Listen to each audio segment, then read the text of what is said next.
Well, good morning, everybody. This is Randy Hopkins. Welcome to TechCrunch at Comprise. So, TechCrunch is where we bite into topics and we demonstrate a functionality or use case that our audience has asked us about. We take a technical approach to show you how it's done, and we try to keep it to a short, under 10-minute demonstration. Today, we're going to be focusing on another feature and use case of our transparent move technology. And we're going to show you how you use Comprise for moving and tiering files to a worm-compliant object locked target. A key use case is the ability to find that 80% of cold data, which we see in our ecosystem of our customers. Anywhere from 60 to 80% of the data is cold. And then we can transparently move that or archive it to any storage, cloud or on-prem. But today we're going to show you how to move that data to immutable worm storage, if you will. And we're going to be leveraging AWS object lock technology. By doing this, what we can do is we can be leveraged to enhance the ransomware defense with our cloud tiering. And imagine taking 80% of that data out of the blast radius and protecting it. We do support different flavors of immutable worm targets and object lock, but today, again, we are focusing on AWS. This recent eWeek article reviews 3 best practices in ransomware challenges and ransomware defense for unstructured data files. During our session today, we're going to be focusing on one of these best practices, which is establishing a cloud tiering and immutable storage for cold data. So how do we make TMT happen? Keep in mind when we leverage Comprise transparent move technology, how do we move data with zero interference to your apps and users? Now, keep in mind, there are no drivers or agents on the laptop. There's no drivers or agents on the server that we use to move the data. We're not in front of the hot data path. We don't use that 4-letter word stubs at all. And then we also enable folks to access that data from the application in its native format, whether it's from the application or in the cloud after it's been moved off primary storage. And that we leverage our patented technology to do that. So today we're going to show you how we leverage TMT to protect that data in an object lock environment. So let's go to the next slide. So I want to introduce our special guest today, John Duffy. John Duffy, say hello. We're going to go live for just a second here. Good morning, everyone. Good morning, everybody. Hello, John. Thanks for joining us today. Hi, Randy. Thanks for the invite. You're going to show us a pretty cool technology demo here. Indeed. Yep. I'm going to show you how to move this data using Comprise into that object lock bucket to give you that extra level of defense. Yeah, so what John's going to show you is he's going to show you how to add a worm bucket to Comprise, create a defense plan, and then show native access to that data. So, John, take it away, and let's jump right into the demo. Sure. So just before we jump into the demo, there's a couple of things that you should understand about the object locking feature in S3 in particular. So essentially, there are 2 options available to you for object locking. One is the governance option, and the other one is the compliance option. Essentially, when you're running in compliance mode, an object is immutable until a retention period has passed. When you're running in governance mode, your operations team or any authorized user, in fact, can actually delete objects from an object lock bucket. So you need to understand really the business use case, what you're trying to achieve, and make sure that you pick the correct retention mode and you set the correct retention period, default retention period. Hey, John, there's a question from the audience here. Which mode does Comprise recommend here? From a Comprise perspective, we would recommend that you run in governance mode by default. When you're running in governance mode, you've got some level of control over the amount of data that you're storing in your bucket. When you run in compliance mode, if you set that default retention period, let's say to 365 days, and all of a sudden you find that you want to clear some objects out of your bucket, there's actually no way for you to do that. So you lose a little bit of the control. Of course, if you're in the type of organization, maybe financial services or the intelligence community, or even legal, where you need to keep data for compliance, then you will have to run in compliance mode, of course. Mm-hmm. So with that said, let's just have a quick look at some data that we've got sitting here on a Windows server, just to set the scene so that you get a clear picture of what we are doing here in the demo with Comprise. So essentially, we've got some folders here sitting on a test share on a Windows server. And each of these folders contains an amount of data. And you'll see that there's a date of last access associated with each of those files. And hopefully you know that one of the main benefits of Comprise is that we can interrogate the metadata, we can look at those last access dates, and then we can allow you to make some smart decisions based on those access patterns. So with Comprise, it's all about the analytics, of course. It's all about knowing first before you do something with the data. So jumping into the Comprise console itself, we can see here that we've got our cloud target option here. So within our target panel, we've got the ability to add cloud targets. This is where we come to add our S3 bucket. So if I come here, you'll see that I've got a number of buckets already configured. In fact, I've got even some on-prem storage here, S3 on-prem storage. But the bucket that we're going to use today for the demonstration is this test OL bucket. So that's my test object lock bucket. And adding that bucket, we come here, we select our cloud provider from the list. And it's quite simple here. We just specify our bucket name, our key ID, and our secret key ID, and we'll get an auto-generated display name for that bucket, or we can modify that so that it's more meaningful from an operations perspective. Cool. Thanks. Hey, so anything special we need to do because it's an object lock bucket at all?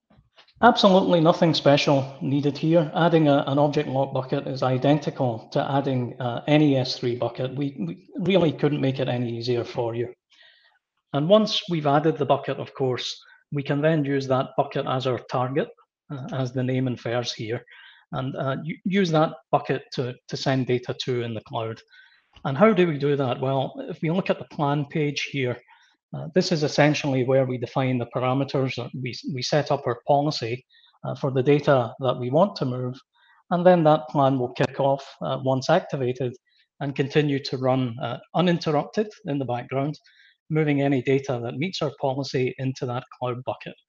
So if you're starting from scratch here with a plan, so what we're going to do is we're going to modify this so-called new plan, and we're going to call it ransomware defense.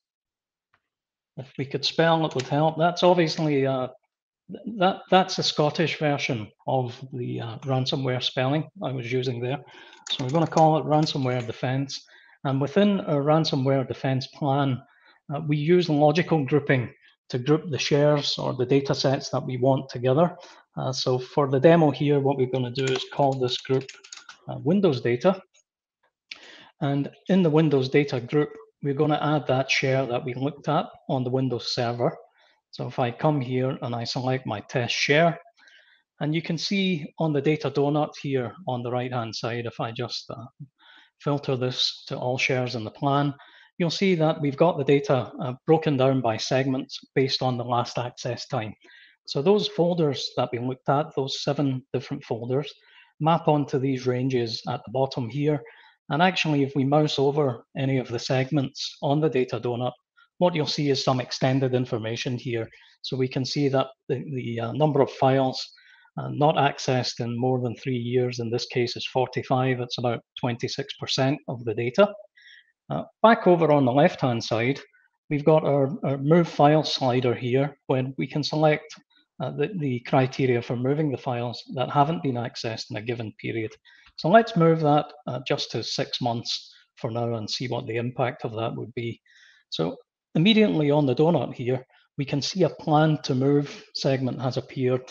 And the indicator's telling us that about 78% of our capacity and 84% of our files haven't been accessed in more than 6 months. So that aligns, Randy, with your comment at the beginning in terms of the amount of data that we generally find to be cold, that 80% that you mentioned. So based on this policy here, we can now move that data to our cloud bucket.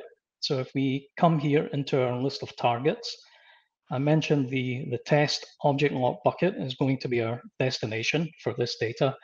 And really, that's all there is to it in terms of setting that policy. So if I now click Done Editing, and then I activate that plan, what will happen is essentially that 80% almost of the data that we've analyzed with Comprise will move into our target object lock bucket. Now, in real terms, to do this live, that would take probably around 5 minutes or so to move that data. So on that basis, being that we are short in time, this is a 10-minute demonstration, I've already created another plan. So I'm just going to switch to my other plan. My other plan here is called R2D2. So I'm going to open R2D2. A quick question, poll question for the audience. No prizes for this, no prizes for guessing, but can anyone tell me what R2D2 stands for?